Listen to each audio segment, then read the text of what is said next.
시청자 사연 만나보도록 할게요. 건물을 사려고 하는데 불법 건축물이 있는 건물이라고 합니다. 이 건물 사도 괜찮을까요? 라고 사연 보내주셨어요.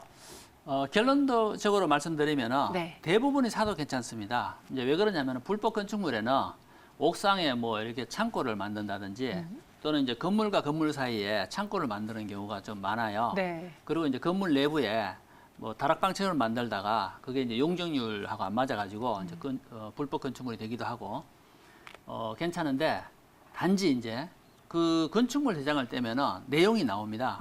그게 치명적으로 건물을 유지하는 데 문제가 있는 불법 건축물은 안 되니까 유의해야 되겠습니다. 그러니까 원상복구가 불가능한 불법 건축물이라면은 안 사는 게 맞다. 예. 하지만 다시 원상복귀가 되는 고칠 수 있는 정도면은 오케이 사도 된다라는 말씀이신데 예, 그렇습니다. 만약에 원상복구가 안 되는 케이스는 어떤 사례인가요?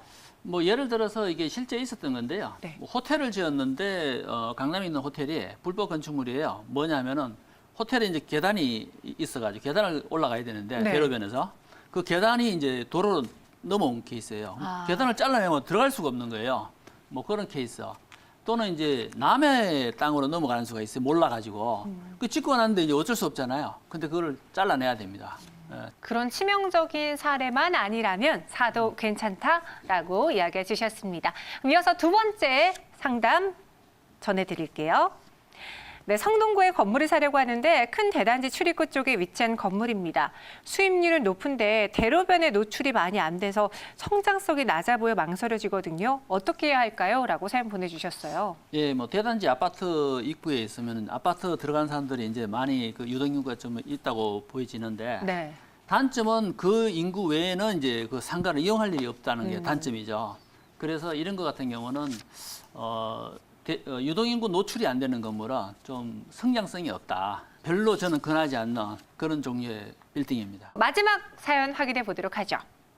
강남에 건물을 사려고 합니다. 2층 규모의 수익률은 4% 나오는데 전용 주거지역이라고 합니다. 전용 주거지지만 유동인구는 많은 곳이어서 주변에 카페라던가 고급 레스토랑이 많이 있는데요. 투자해도 될까요? 라고 사연을 보내주셨어요. 여기는 유동인구는 많지만 전용 주거지역이라네요. 강남이요. 옛날에 뭐 대로변은 업무지역이고 그 안쪽은 전부 다 주거지였어요. 네. 그러니까 상류층이 살던 곳이죠. 그런데 이제 개발이 되다 보니까 복잡해졌잖아요. 근데 이 상류층들이 또 조용한 곳으로 또는 이제 아파트가 있는 지역으로 빠져나갔단 말이죠. 그러니까 이제 주택으로 쓰던 곳이 뭐 사무실로 쓰고 뭐 그 건생으로 쓰고 그래요. 네. 그래서 대부분의 강남의 주택들이 이제 없어지고 이제 사무실로 운영되고 있다고 봐야 돼요.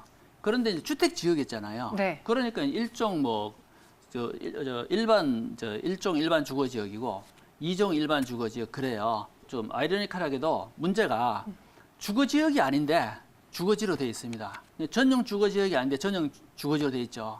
이게 이제 바뀌어야 되는 부분이 있긴 합니다만은 이런 데는 이제 뭐 유동인구가 많다 그러면 대표적으로 이제 강남역 2면, 5면 정도 되면은 유동인구는 많은데 전용 주거지역이 있을 수 있고 또는 이제 강남구청 역 안쪽으로도 또 이제 유동인구는 별로 없는데 네. 사무실이다. 그런데 주거지역이거든요. 성장에 좀 한계가 있다고 볼 수 있죠. 수익률은 이제 좋은데 감안해야 되겠습니다. 수익률은 좋을 수 있을지언정 성장률은 그리 좋지 못할 수 있다라는 점 꼭 감안해 보시기 바라겠습니다. 이렇게 여러분들의 시청자분들의 고민 상담도 도와드리고 있으니까요. 많은 문의 부탁드립니다.